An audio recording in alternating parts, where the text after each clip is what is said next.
একটি সাধারণ পরিবারে জন্ম নিয়েছিল এক ছোট্ট ছেলে, যার স্বপ্ন ছিল অনেক বড়। তার নাম ছিল নেইমার।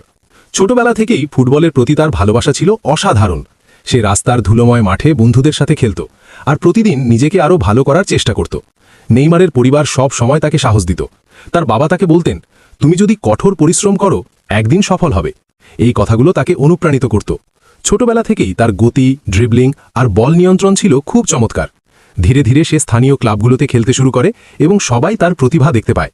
তার অসাধারণ দক্ষতার কারণে বড় ক্লাবের নজরে আসে সে। কঠোর অনুশীলন, আত্মবিশ্বাস আর পরিশ্রমের মাধ্যমে সে পেশাদার ফুটবলার হয়ে ওঠে। বড় ম্যাচে খেলে সে নিজের প্রতিভা প্রমাণ করে। গোল করা, অ্যাসিস্ট দেওয়া এবং দর্শকদের আনন্দ দেওয়া সব কিছুতেই সে ছিল দুর্দান্ত। তার খেলার স্টাইল বিশ্বজুড়ে জনপ্রিয় হয়ে ওঠে।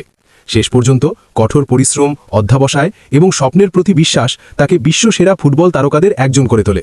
নেইমারের গল্প আমাদের শেখায়, স্বপ্ন বড় হতে পারে, কিন্তু পরিশ্রম থাকলে সেই স্বপ্ন সত্যি হয়।